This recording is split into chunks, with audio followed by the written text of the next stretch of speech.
There's a quote from this incredible artist, Cesar A. Cruz, that I live by. Art should comfort the disturbed and disturb the comfortable. Now, the first thing that might come to mind after hearing this quote is that it's talking about privileged people who can just sit back and enjoy their regular lives during this crisis versus those on the front lines who have no choice but to be uncomfortable every day. And yes, that's one interpretation. Another way to think about it, though, the thought process I want to dive into right now with you is that while the privileged are more likely to feel comfortable, there are plenty of comfortable people who are also extremely disturbed by the climate crisis. I would say a lot of us in Hollywood fall into this category. Our job as creatives is to take that feeling of being disturbed and turn it into art. The climate crisis is inherently uncomfortable to comprehend because it forces us to face our own mortality. Over the past few weeks, those who may not have realized it before finally recognize that they are not immune to this catastrophe. Now, this has caused a collective recognition of the term climate anxiety. Anxiety is related to an evolutionary reaction humans have developed called freeze, fight, or flight. Now, when humans first existed, we developed freeze, fight, or flight to process emergency situations. Back then, those emergencies consisted of us running from giant animals trying to eat us. Side note, maybe that means that those scientists trying to bring back that woolly mammoth should stop. During that prehistoric time, we didn't have a lot of resources. Our environment was always causing that freeze, fight, or flight reaction. As our world developed and capitalism took hold, many of those environmental causes for concern faded away, especially for those who held a significant portion of the wealth. This reality has continued on to the present day. Those who are less privileged have always had to contend with the instability and looming threat of surviving within their environment. Now we're at a breaking point. The comfortable, the privileged, and the wealthy have exploited natural resources, creating vastly negative effects on our environment. Because of this, we're all feeling climate anxiety and are once again in a constant state of freeze, fight, or flight mode. The comfortable are just now experiencing this uncomfortability, whereas for much of the global majority, living in the uncomfortable is systemic. That systemic stress leaves these populations far more vulnerable to climate change. So, once again, how do those that have been comfortable for centuries but are now disturbed by what is happening to our planet embrace the idea of art should comfort the disturbed and disturb the comfortable? Recognizing these perspectives throughout my career has been what has led me to my own personal growth.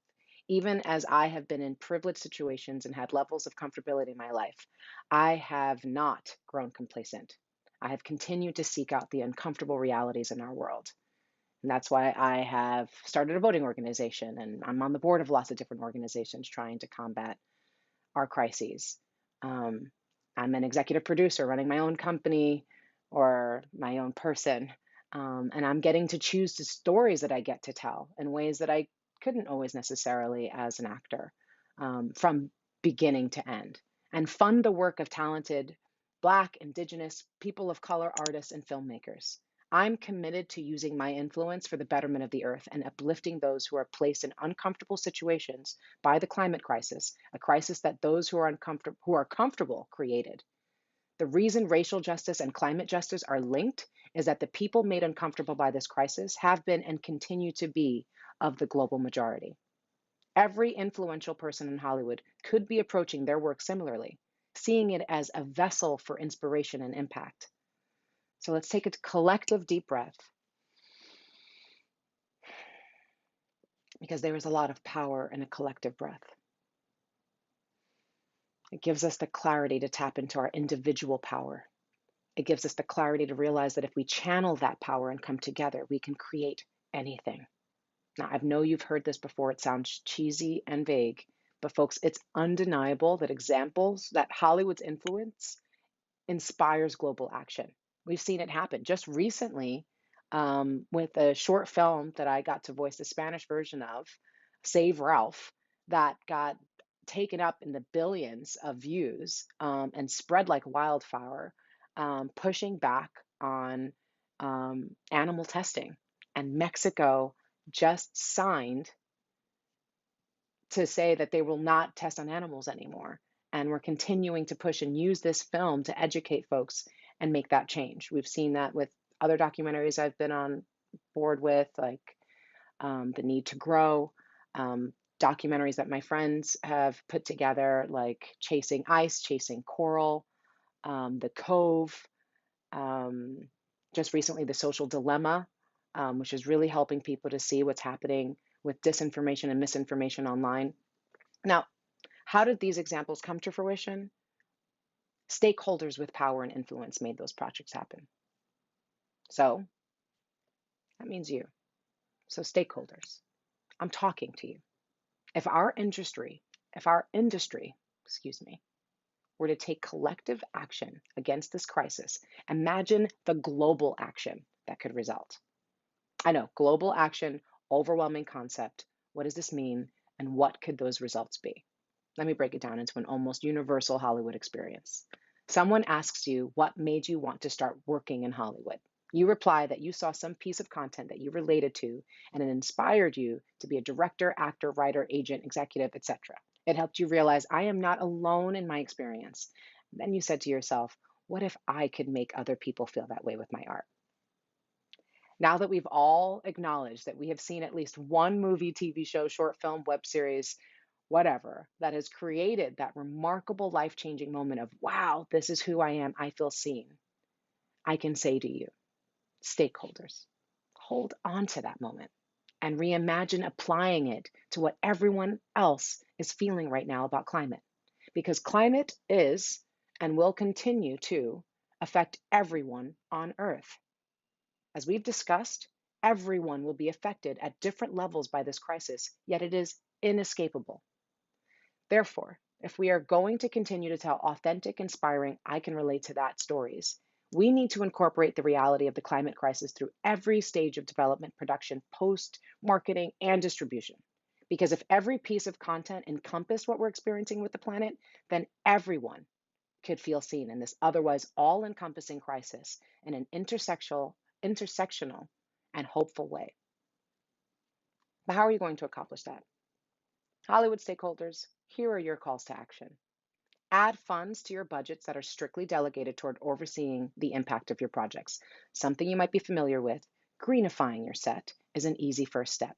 While important, that does not just entail having your PA avoid buying single-use plastics.